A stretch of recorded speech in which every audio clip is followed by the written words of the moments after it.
Bobbye Thompson has the most amazing backyard. I will show you if you stay around.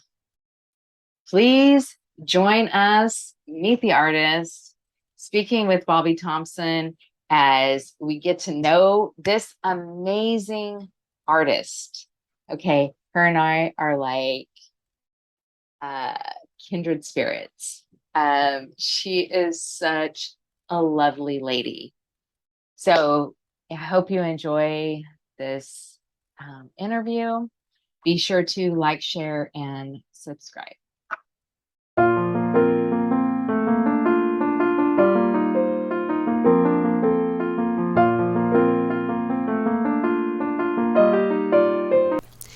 The thing is, when I first started painting several years ago, when I retired, and in watercolor, I always did still life. I never did anything outside the studio, never did plein air painting. And so when I moved here, I joined a plein air group, and that was my first experience painting out. Obviously, now you're painting the landscape. So it was a tremendous learning experience in what to eliminate. You're looking at this backyard. That's interesting. That's what Ken said too. It was about what's not in. Yes, and you have no idea, especially brand new, and you're with a lot of people who are painting, and some are professional. Some have been doing this for years, and you're going, oh my God. But it's what to eliminate that really makes the piece come alive. And so it's always a learning process. So it's only been maybe the last 4 or 5 years that I've done landscapes. Actually, about the last 3 years, because I was doing still life setups. Right before. And so that's been my journey, and it will continue forever because it's a learning process. Yeah. I don't think you ever fully learn all of these techniques, and each time you take a workshop from someone, there's something new. They're introducing you to some new way of doing it. And it's the beautiful thing about education too, right? About continuing stuff, because people come up with new stuff all the time. Always. Right? And you're like, oh, well, I would have never thought of that, but thank God somebody did, because now I have a new tool. Absolutely. Yeah, it's a pretty great experience. So that's on my list, is to do some plein air painting, because I haven't ever done that. Well, it's an experience, and but now I feel like I have a little heads up. Yeah, right? well, it's like what not to put in the picture is like where my mind needs to be. Well, you have to focus on something in the big picture. You have to focus on something that you feel is the focal point. And it doesn't mean you always have to have a focal point. I just don't agree that that's what you have to have. Right. But you've got to have something to look at that doesn't get you distracted in getting into the painting. So, and I was a teacher, and I'm still in touch with some of my kids from 50 years ago. Oh, that's awesome. And so I know that you need encouragement. And the people in this plein air group, I'm in 2 plein air groups now, but these people are very encouraging, very willing to share, and they'll critique something for you without tearing your head off or ripping your piece apart. So we host a critique group every other week, and people are very kind and they're very helpful.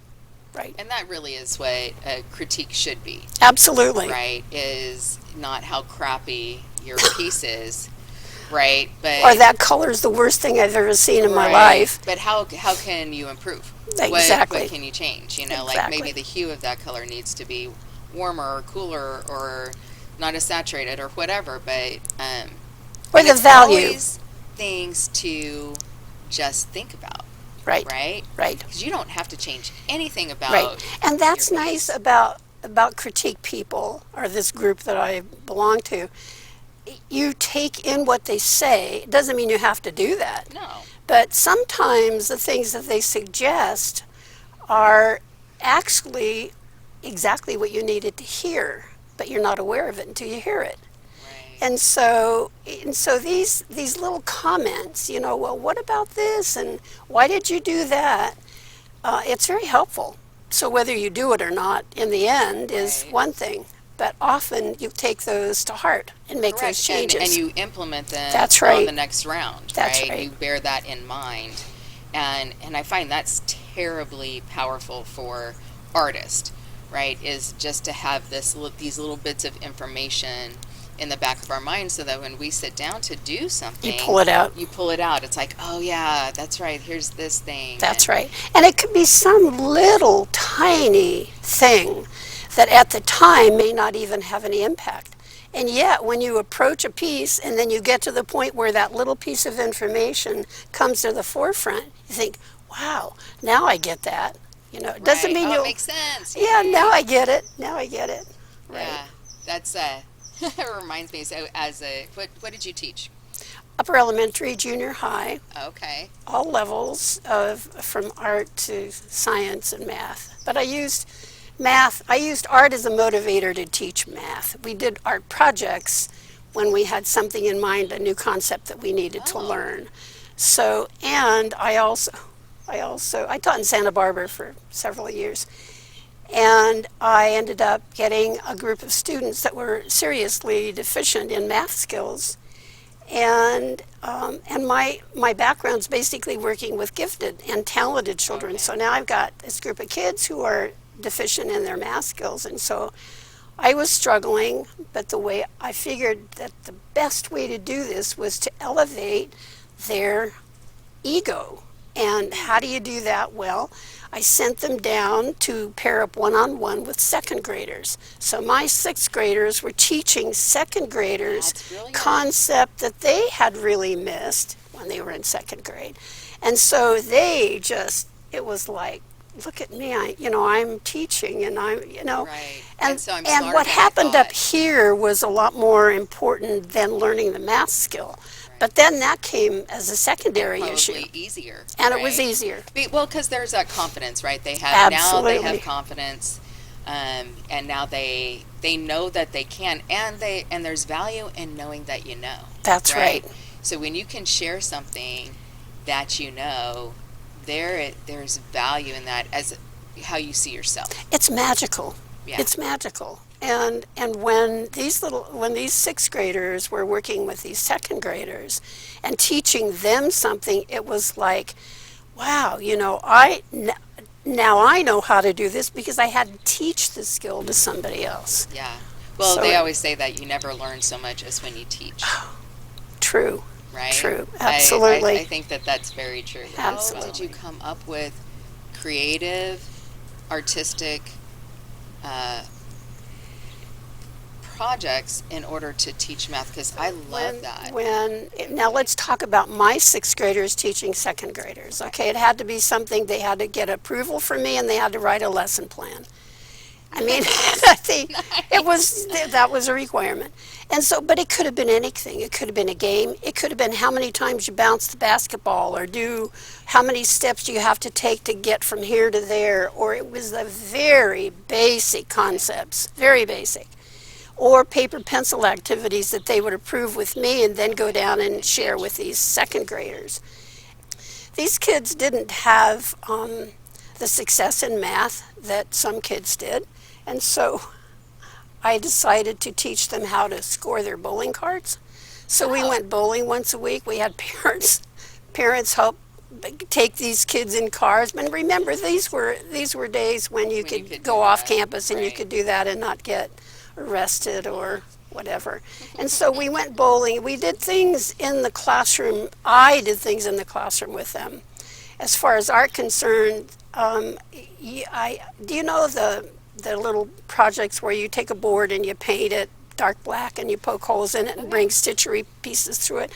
Well, measuring those things when you have to do a pure circle or a triangle or a rectangle or some shape, then it has to be measured and it has to be equal, 2 to 3 or 4 to 5 or whatever you, the instructor, says it has to be. So that was a project that this one comes to mind. I wrote a book. It was published by the Learning Works in Santa Barbara years ago, just a teacher's book, paperback, called Art Aardvark. And so some of these things that I did with my kids are in this in this book, Yeah, and then it's that was shared great. with other teachers. But I, because I didn't have the skill to reach down as low as these kids needed to be, I had to figure out ways that they could do things that were worthy of where they were and yet bring their skills up while Right. teaching something to But somebody else. I think that the challenge that you seem to have been able to kind of nail is the creative in the math. So with math, you're very linear thinking, Yes, right? yes, And the creative is very flowy, right? yes, Creative thinking kind of flows. And the difference is that when you're in the flow, the lines make more sense. yes. And when you're in the lines, the flow has better flow. That's right. And I didn't learn that about myself until I was well into my like late 20s, when I was like, oh, I get it. Mm. When I am learning, when my left brain is super active and I'm learning, actually in the process of learning, taking a class or whatever it is, then my creative brain gets ignited. It gets ideas. It gets thoughts, Absolutely. you know. And so tying them both together to teach math Well, and as a win. about that time, you know how in school they would have these in-services and the kids got to go home early and the teacher stayed and have this in-service with someone who came in and usually they didn't want to be there anyway. But Right. at one point, Betty Edwards, our teacher at Long Beach State, came. She did the book Drawing on the Right Side of the Brain. You may be familiar with that book. And she came and did a presentation to an auditorium of about 400 teachers. She absolutely hooked me. Absolutely hooked me. It's like looking upside down. It gives me cold chills. Looking upside down at something and drawing the space around the object. Instead of drawing the object, you draw the space around it. And later, when I was the art teacher at Bonita School outside of Guadalupe in Santa Barbara County for the county schools of Santa Barbara. And I would go once a week to this school, and it was a pod school where there were K1, 2s, 3, 4, 5, 6, 7, and 8. And with my upper kids, I would teach them drawing. And, oh, I can't do this, I can't, oh, I've never been good, I can't. Yes, you can. Sure you can. You just have to think you can. Yeah. So we made Chinese rice paper kites that actually flew, and they were incredible. And it was string that they had to take off a spool of thread and put it on a can in order to fly these kites, because the kites were only like Right. 18 inches, made out of rice paper. Longer tail, better flight, that kind of thing. But they had to figure these things out. Right. But also in teaching them to draw, I would put slides up in the classroom and a projector, and the slide would be upside down and slightly out of focus, and the kids would go, well, What do what's you want us to that? do with that? Yeah. Well, what's that? And you know how 8th graders might be. Sorry. And so I said, well, just concentrate. Think, what do you think it is? It's just a shape. Draw what you see. And so as they were going through this process of learning to see something, then I'd start sharpening the camera a bit. So the focus came in. Oh my God, it's a deer. Or, oh, look at that, it's a whatever. Right. So then they begin to look at something in a different way, as I had done with her materials.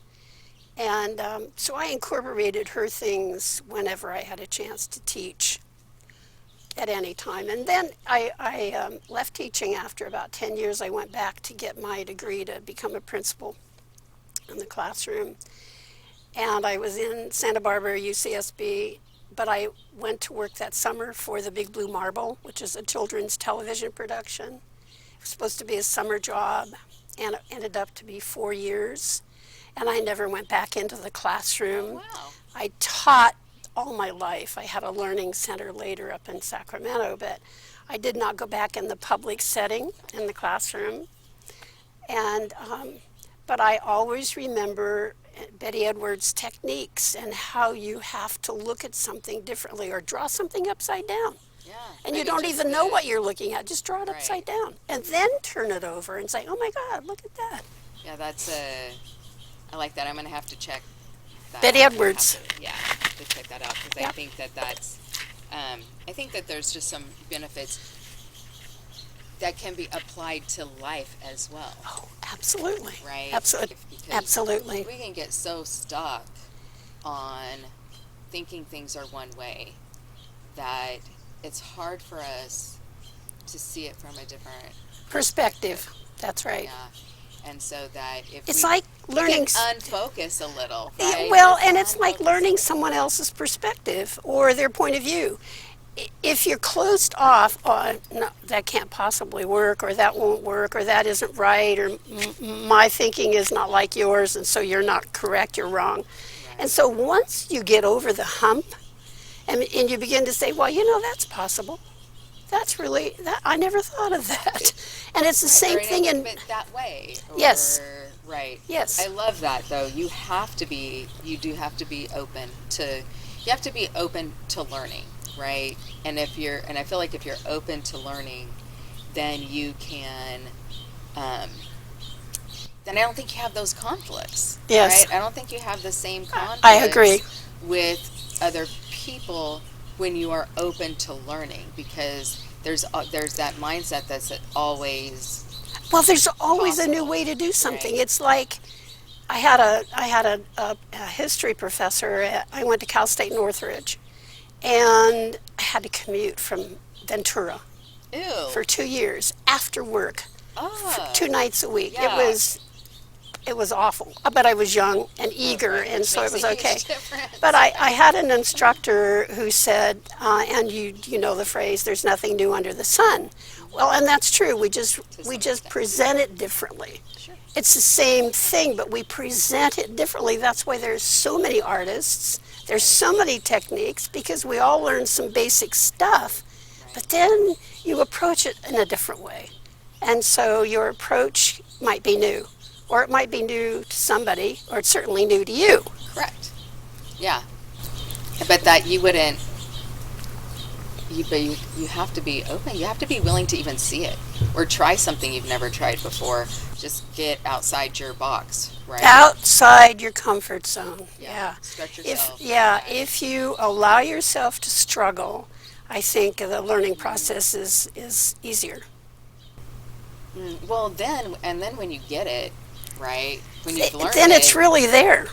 it's really there, and you really feel like you can celebrate. That's right. Like then there's a real celebration too. If it comes easy, if things come easy, it doesn't feel as celebratory, right? But if you had to struggle a little bit, like if you've ever had to change a flat tire on a car, right? It is not easy, but when you do it and you complete it and you drive away, you're like, Yeah, I know, right? I know. We were, for years, we were scuba divers outside of Wainimi, and I took my class half at a time out on a boat, and then my husband and I dove, brought up specimens and put them back and all. But in the beginning,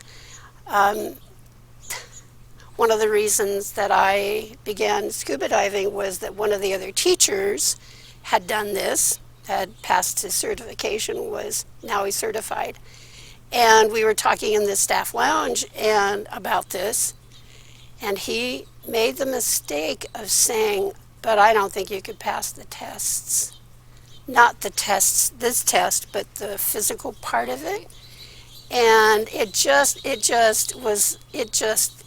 hit me like, are you kidding? Right. Are you kidding me? I can do that. Well, and then fast forward, we did a lot of photography. My husband was a spear fisherman, not my current husband, my first husband, who's no longer with us. But he did some spear fishing, but mostly we were into photography. Okay. And he had worked for the Navy and had built his own scuba tanks. They were twin tanks.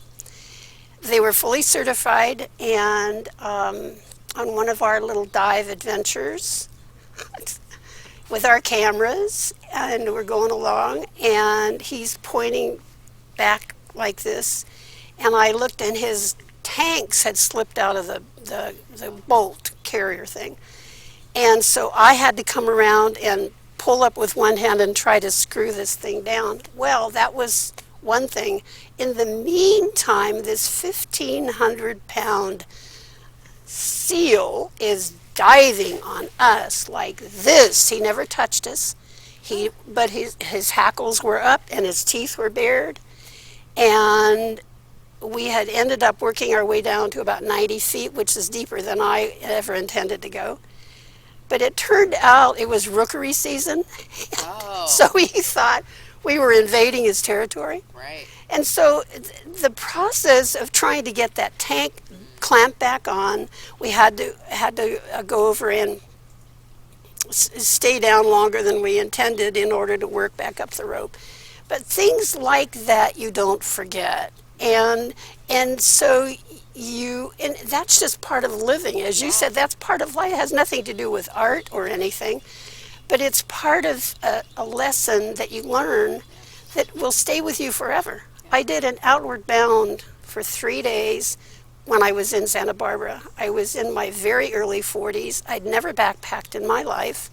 I went out with a group of 32 people. It was through the university, through Jude Lee, who was the instructor.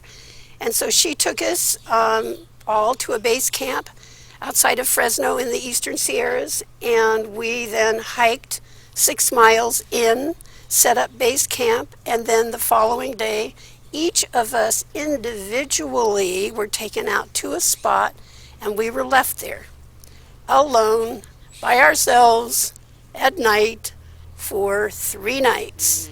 And I'd camped a lot when I was a kid, but what an experience. And you wouldn't think that something like that would be a lifelong thing, but I have drawn on that the rest of my life, over and over again. The first night, when I put my sleeping bag down on its pad, I put it on a lot of pine needles on a slope, and I ended up at the bottom of the hill the next morning. Pine needles are slippery. And they are, and you turn, and so you're working your way down. And so the next day I figured out, well, I need to do something being present and being aware of your surroundings. But I'm telling you, the one experience, a little dicey, I decided to go outside of my realm of where I was supposed to stay. And so I walked over to this outcropping of granite, was going to watch the sunset. And it was glorious, it was beautiful, absolutely incredible. But then I had to walk back in the absolute pure black dark. I'm talking really dark. And so, you learn things. Well, I should have taken my little flashlight. Well, so now I don't do that anymore. Right. That's the it's best thing. such It's like, okay, well, I've learned that now. Yeah. And now I don't make that mistake anymore. Yeah. But it was an experience, and all these little tiny things in your life become a learning tool for later, for something, for whatever. Yeah, it's always a preparation for something to come. Whatever lesson Absolutely. you're learning today is always in preparation for something to come. Absolutely. Yeah. And I had a friend once tell me, he said, "You're the most curious person I have ever met," and I thought he meant weird. Oh. And I was really offended, and I'm going, well, what? And he said, no, you want to know about everything. And so then I, kind of settled down. But that's funny. My dear friend Heather says that about me all the time. Most curious? I am super curious. Yeah. And so I always want to dig deeper. So it's always about the why. Well, what? Now what? Now what? Now what? Now what? You must now have what? driven your parents crazy. How come I and think why? I drove my parents crazy on lots of different levels. Yeah. And I don't know about that. Like, I don't know if I was always curious as a young person, but as I've gotten older, I think that I've discovered there's so much to learn. Yeah. And there's so much more than what is surface. Yes. And so just like when you're talking about like staring at the grass in the circle, and I'm like, yes. Yeah. Yes, because there's something there. Yeah. There is something there. Yeah. If you really look. And That's so right. that's what that's where the curiosity That's comes in, right. is like, I just want to know, I just want to see, I just want to experience, and I need to have a deeper understanding, which means that I know a lot of things about a lot of stuff that does not pertain to my life at all. And I was just going to say that it has nothing to do with anything. Only because I was curious in the moment. Yep. And so I did a little deep dive and learned enough that I sound like I know what I'm talking about. Yeah. But, and the interesting thing is, every time that happens, somebody shows up that needs that information. Yes. And so I'm like, Yeah. check this out. Yeah. I literally just learned this yesterday, Yeah. but I clearly learned it for you. So here's the information I have, right? This is what I know. And I love that, though. It is annoying to other people, though. Well, it can be. Yeah. It can be. It can be an affront, and it can be intimidating. And because of my height as a 6-footer, that's intimidating enough. Too, right? And so then you come across as not only your height is an issue, but now you've got this information that you're just really eager to share. And they're going, whoa, Right, now you're a little wait a aggressive. minute. Yeah. Yeah, that. Yeah, I love the curiosity, so I'm glad to. I'm glad to know that about you. Well, it's gotten me through some really sticky situations when you have to learn something really quickly. Right. And I think number one is you have to observe what the issue is. You have to be smart enough to look around instead of just being in this frame where it's right here, right in front of me. This is all I see right here. But you have to open up. Right. Yeah, you have to get more information. That's right. And to be able to give it to somebody who wants to accept it. Right. You know, you have to be very careful about shoving stuff down people's throats. true. They resent that. I resent that. Yeah, me too. Me too. And this is something that I've maybe more recently learned, and that is, so as a hairdresser, I talk a lot, and my clients trust me, and they've been with me a long time, and so I can have pretty much any conversation with them, and I can tell them anything. But in other circumstances, I don't often ask permission to give feedback, or to share, or to say, hey, I have some information that might be helpful to you. Would you be interested in hearing it? Well, but you know what? That takes time and energy, and then you lose your eagerness. You lose the Right. enthusiasm, I know, and in by the that time, moment you don't of- want to tell them anyway. Yeah, like, Just forget it. Never mind. Forget it. Yeah, Yeah, it's interesting that I'm like, that's, because I don't need that. Because I don't need that to, like, if you have something for me, you should just tell me. Yes. Like, you do not need to ask my permission. If you have something that I need, you should tell me. I do not have to take it. Yeah. It's like our critique. Yeah. You listen, and especially you have to be willing to listen, but you don't have to do that. Correct. You don't have to participate in whatever that idea is, but you can listen. You can give them that courtesy, that respect, but then do it your own way anyway. Yeah. So Well, and then as the person offering or teaching, you have to be willing to let it go, yes. right? So as if you're critiquing somebody, you have to go, here are my thoughts, blah blah blah blah blah, and then you walk away and you never think about that again, Yep. right? Because I've shared with you, you either take it and do something with it or you don't, but I'm not bound to it. I'm not connected to But it. there is another part to that too, and that is, did that person take your advice and do something with it?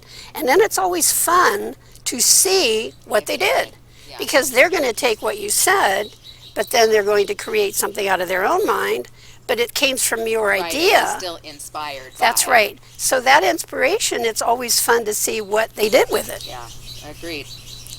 I think a lot of times I don't. No, I mean, my clients are pretty good about saying, hey, I gave some advice to my mom Yeah. once, and I let it go, right? I said this, you should try this, I think it would be helpful to you, and I felt like she didn't even hear me. And then a week later, she was like, hey, I tried that thing, and this is what happened. Yeah. that was brilliant. I Yeah, was like, oh, yeah, good. yeah. But she could have not ever told me. Yes, You know, she could have not shared that with me. And I'm glad that she did. And I'm glad it worked. yes. Well, sure, because it's a boost to your own self. It's like, gee, somebody listened and they actually did what I said and it worked out for them. Right. Gee, that makes me feel great. Yeah, and because then I feel helpful, Yes. useful. And, Yes. Yeah. Participatory. You're participating in these issues with other people, and they're actually listening. And once in a while, that in itself is the reward. You know? Agreed. So I think that it's super funny that you started this interview by saying, I am not an artist and or only for the last 5 years. However, throughout the whole interview has been art. So you have been an artist your whole life, it sounds like. Well, I suppose that's true. I've loved art forever. I still have some drawings that I did when I was in 6th grade. And I've only taken one formal art class that was required in high school, Art 101. Everybody fell in love with the art teacher, Pat Patterson. Everybody wanted to take her class. This is at Bakersfield High School. And so that was my only formal training, other than these workshops that I've done. And these people that do these workshops are so willing to share. I mean, it's a phenomenon that I never quite get over. They're not like, well, I'm not going to tell you, this is what I'm not going to share that with you. But it's like everybody in the art field wants everybody else in the art field to succeed. To succeed. Yeah. Yeah, and so they're willing. And here's the deal. I can give you my trade secret, but you will still not ever be able to do it the way I do it. That's right. Because you are you. That's right. And I am me. So it frees you up to share when you have, well, maybe just when you're confident in that you are you, the other person is the other person, and it will never be the same, right? Like we all drive a car. Yes, but not exactly the same way. Right. Thank God. Exactly. So I mean, that's the thing, is that everybody can have the same exact tool, but everybody's going to use that tool in a different way. And that's the magic of all of this. I don't care whether you're talking art or how to lay rock down in a bed. I mean, it's you learn something, and then you can use that as a tool and share that with somebody else. Yeah. And whether it has anything to do with planting or whatever it is, you assimilate the information as it was given to you. You assimilate it, you take it in, it goes around, and then you use it your way, and then that becomes a way that you can teach or that you can share with somebody else. Sometimes it works and sometimes it doesn't. It doesn't mean you don't get frustrated. It doesn't mean that it works every time. It doesn't mean these techniques that I've learned about art and how to apply my chalk, for instance, my pastels, doesn't mean it's going to work every time.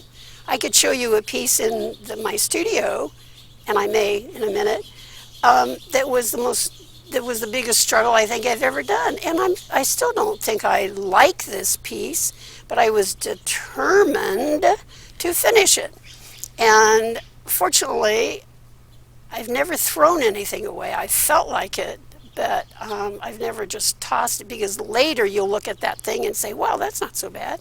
Right. Or you look at it and you remember the things you learned from it. Yes. Right? And don't do that again. And don't do that again. And oh yeah, that's right.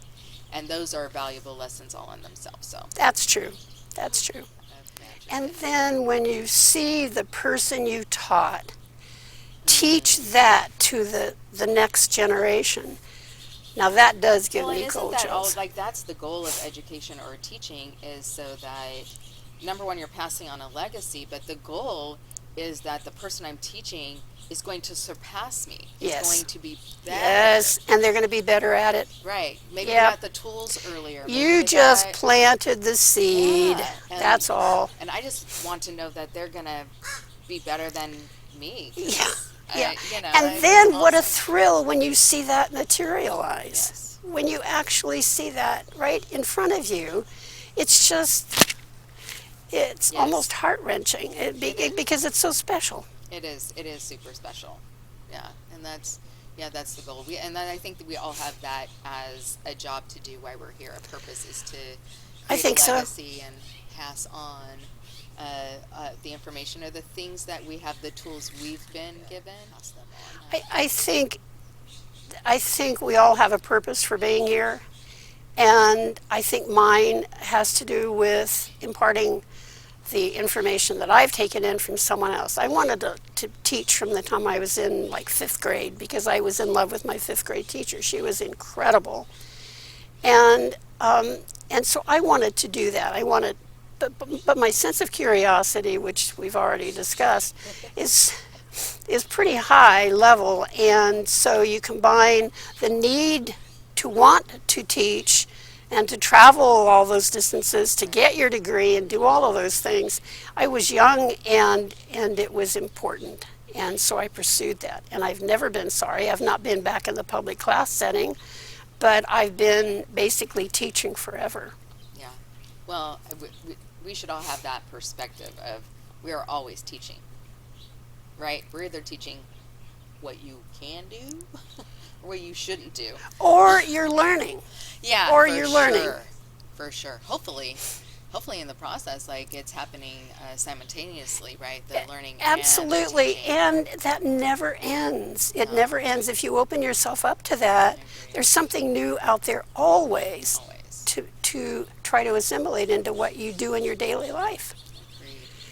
Yes. And that makes it exciting, though, right? Yes, I it see you is. getting excited. Yes, I'm it like, "Ooh, is. That's exciting." Yes, it is. Yeah, when you can look at it and go, what am I going to learn today? Yeah. Right. Yeah, I love that too. All right. Okay.